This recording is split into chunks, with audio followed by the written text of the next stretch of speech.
about myself actually.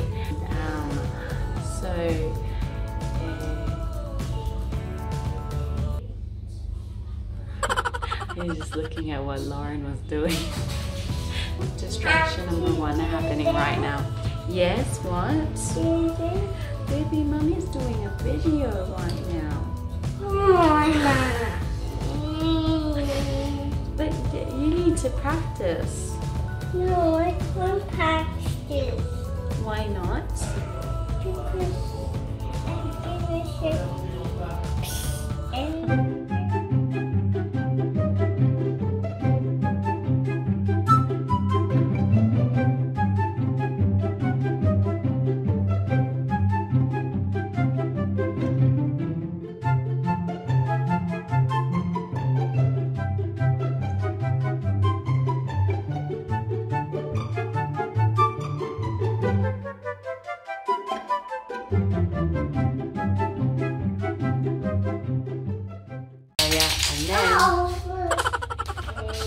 the noise. Yes. This is what I love. Hi everybody. This is Lauren. Yeah, this is Lauren. Lauren with the messy hair. There she is. There's Lauren. Okay, guys. So now we're in the room. We're in our room. It's more quiet, right? So anyway, so now I'm just gonna make this video so that I can officially or formally introduce myself, because thanks to everybody, I have reached 26,000 followers in just a span of 2 months, man. That is amazing. That is absolutely amazing. I am so blessed to have everybody in my life, especially you guys. So I am the flying mom. The flying mom, why? Because number one, I am cabin crew, and I've been cabin crew for 12 years now. So yes, and I am a mum, and you am a mum. A mum of 2 beautiful girls. Annoying but beautiful. So yes, so that's why I'm called the flying mom. My name is Candice Gold-Larson, and I am half Filipino, half Australian. If you want to go deeper into the roots, my mum is pure Filipino, and my dad is half Scottish, half Danish. So yes, he's white. But the Filipino is within me, obviously. But anyway, I was born and raised in Australia. Mum and dad decided to move to the Philippines with me and my brother. So we moved to the Philippines not knowing a single word, well, not conversational. So I couldn't really talk in either language, in either dialect. So we went to the Philippines and speaking like this. Right now I don't really have a strong Aussie accent, because obviously I'm around Filipinos all the time, so you really have to adjust your accent. And marunong ako mag-Bisaya at marunong din ako mag-Tagalog. So kapag may mga kasama ako mga kabayan, pinag-Tagalog tayo, right? Or mag-Binisaya ka, diba? Yeah, so we moved to the Philippines, to this beautiful island called Negros Oriental. It's Dumaguete City, so the dialect there is Bisaya, and yeah, so I went to school there, we went to school, we learned the language. So we moved to the Philippines.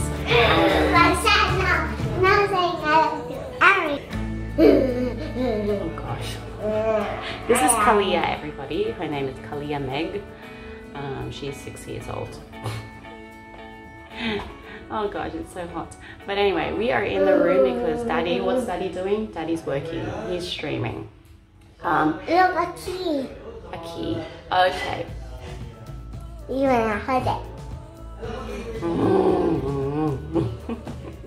Okay. Can you go back and play or watch TV for a second, please? And then I went to school at Suleiman University with a degree of mass communication at the College of Mass Communication, just because I love writing, and that's where I put out my my emotions is when I write or when I type or when I'm not really a confrontational person. And if we do meet in person and there's more than 5 people, I will be the quietest koala in the bunch. And you'll be like, oh gosh, what is wrong with her? I am so quiet. I'm shy as a bug. I will hide, I promise. Hopefully not. Well, anyway, okay, segue again, going back to reality. Yeah, so it was a 4-year course, and then Cebu Pacific had an open day in Silliman University, and I went there, and it was intense because the way Cebu Pacific does their initial interview or their initial recruitment, it's very intense. They do look at you head to toe. They do want perfection, and I do understand, you know, cabin crew, you have to realize that before this customer actually meets you face to face, they've been through so much. They've been through reservations, check-in, traffic, they've been through offloading, maybe they've got offloaded or their baggage has got lost. So there's stress. So they meet you and it just depends on you how you turn it around. I was so terrified because it was my first time to get an interview, to be interviewed, and I didn't know what I was going in for. I always wanted to be a flight attendant, but I just didn't know the insights, not like other people that actually take courses about being a flight attendant. Went through the interview and it was intense. They asked me to take off my stockings to see if there were any scars. They looked at the face. Anyway, so I got the job, which was, I was so happy for it. And I stayed with them for a good 2 years. And then when I turned 21, before my contract had ended, Emirates had their open day in Manila. When I heard Emirates was hiring, I was like, okay, I'm going for this one. So I went for it in 2010. No, let me correct myself. I applied for them in 2009. Your foot socks, distraction number 700.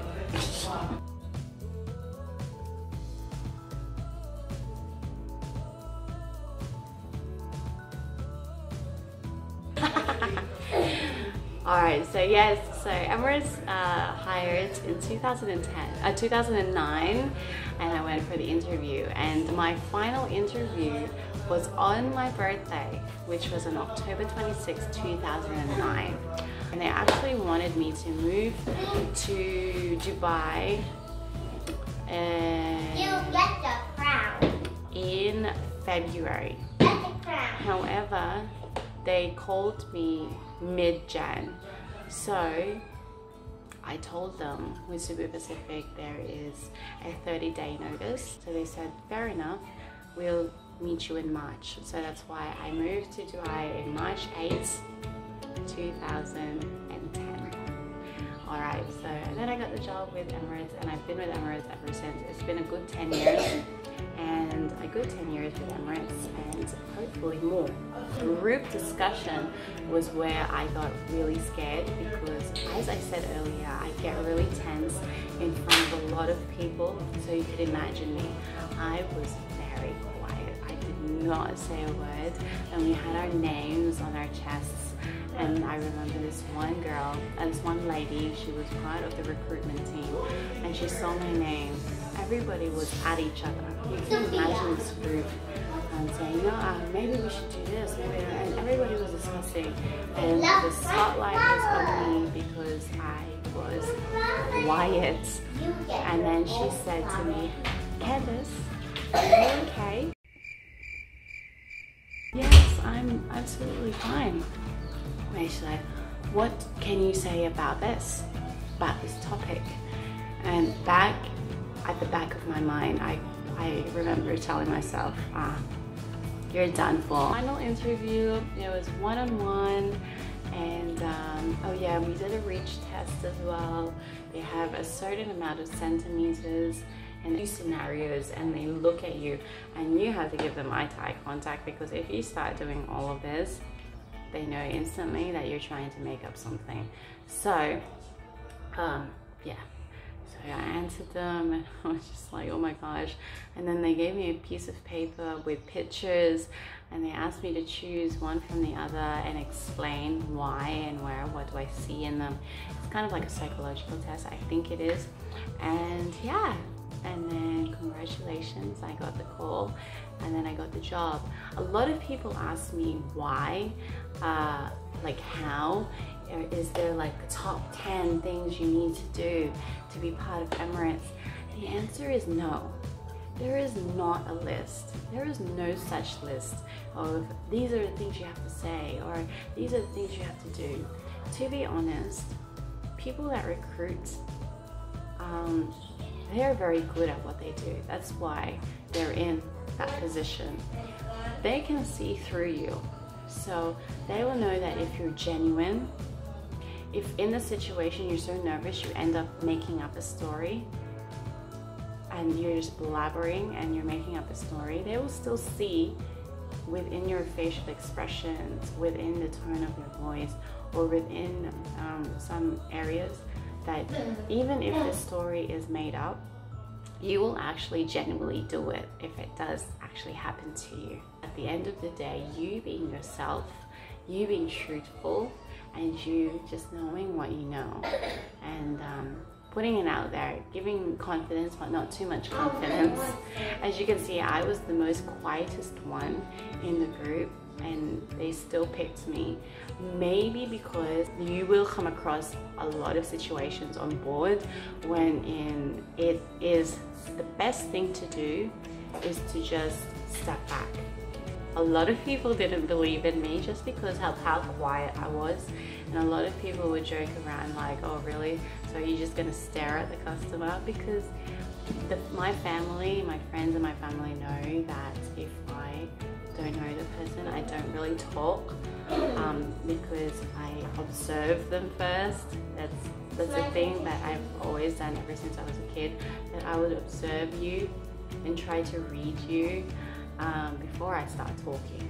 That's my journey of how I became cabin crew. And if the Flying Mom is still alive, I mean the videos and my vlogs and everything, and you guys still follow me by 2021, then I will let you know so that we can actually meet in person.